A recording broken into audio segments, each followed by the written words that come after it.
आपकी असेसमेंट क्या है? आप क्या देखते हैं कि मतलब कुछ झूठ के अंदर सच की आमेजिश भी होती तो कोई मान लेता, लेकिन ये तो पता नहीं क्या कर रहे हैं। देखिए इतना अशफाक जी, इतना झूठ कि पूरी दुनिया उनको झूठा कह रही है, और अपने इनके जो सीनियर दिफाई तजरगार हैं, अपने इनके अपोजिशन वाले, वो कहते हैं आपने इतना झूठ बोला, हम दुनिया में किसी को शक्ल दिखाने के काबिल नहीं, हम इसको डिफेंड ही नहीं कर सकते। अब ये देखें एपी सिंह, अमरप्रीत सिंह साहब, ये पहले उन्होंने स्टेटमेंट क्या दी थी चंद हफ्ते पहले कि ये हमने बड़ी एक्यूरेसी से टारगेट एंगेज किए।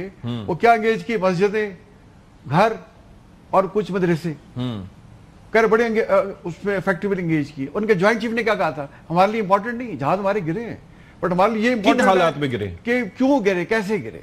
भाई वो छोटा सा हादसा भी जहाज का अगर हो जाए, क्रैश लैंडिंग भी हो जाए, उसकी भी इंक्वायरी होती है।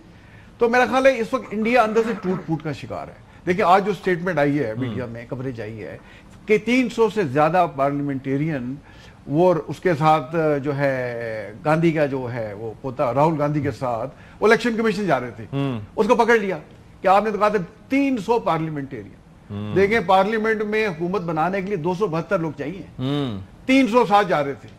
मोदी साहब बिल्कुल जो हो गया ना बुखलाहट का शिकार है कि मेरी हुकूमत गई। और ये अमरप्रीत सिंह साहब देखें बैठे, और फिर मजे की बात देखें, आपने प्रवीण स्वाने साहब का सुनाया। प्रवीण स्वाने साहब कहते हैं कि इन्होंने कहा कि हमने जहाज गिरा दिए, बताए नहीं कौन से गिराए हैं। भाई 300 मिसाइल रेंज का कौन सा मिसाइल आपके पास है, हमें भी बता दें। नहीं वो अगर इंटरसेप्टर की बात कर रहे थे तो वो तो चले S-400 की रेंज है ना 300 तक, वो भी बेस्ट केस है, वो भी बेस्ट यानी एक लाइन में जा रहा हूं। अच्छा देखिए, और वो वहां पर स्टिल टारगेट खड़ा हो करके ना। अच्छा, और अब ये देखें कितना टूट फूट के अंदर से शिकार है, समझ ही नहीं आ रही।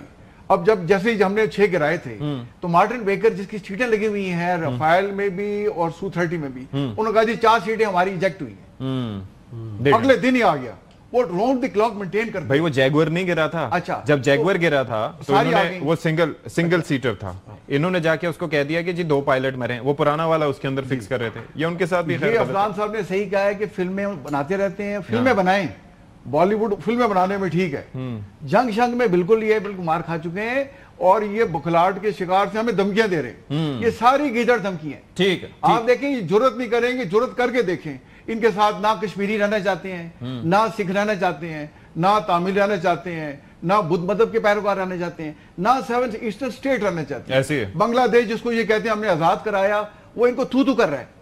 अब उससे डरे हुए हैं कि जी पाकिस्तान, बांग्लादेश, चीन नया एक ना अलायंस न बन जाए। ठीक है, शौकत यूसुफजई साहब, सर आपको भी गुफ्तगू में शरीक करते हैं।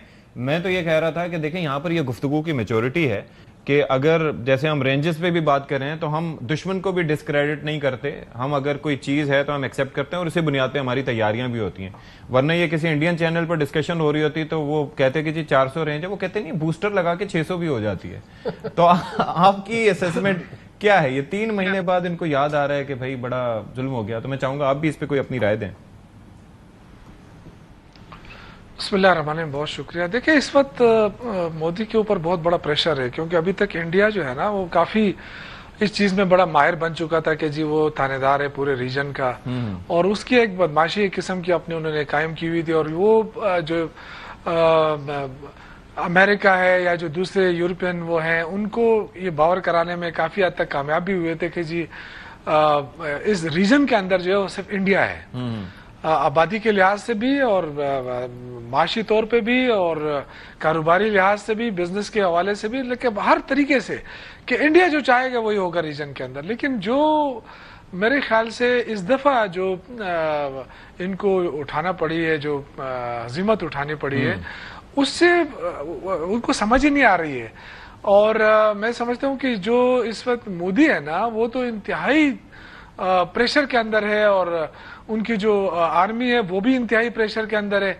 अब ये जो बयान देना है कि जी हमने भी इनके गिराए हैं, ये अभी तक सो रहे थे, ये मेरे ख्याल से इनको ब्रीफिंग नहीं मिल रही थी, या इनको हुआ क्या था, इनको कोई वो क्या कहते हैं वो सूंघ जाता है, क्या होता है वो जो बिल्कुल खामोशी इख्तियार, हाइबरनेशन में चले गए, और अचानक इनको याद आया कि जी हाँ कि जी अचानक याद आया। देखिये इस वक्त ट्रम्प ने जो इनके साथ किया है ना, अब आई डोंट नो ट्रम्प के क्या वो हैं, क्योंकि वो भी तो अनप्रेडिक्टेबल है, लेकिन बाहर उसने जो 2-3-4 छक्के मारे हैं ना, और उन्होंने कहा जी मुझे कहा कि जी इंडिया ने कहा कि जी जंग रुकवाएं, तो उससे इंडिया की काफी पोजीशन खराब हुई है।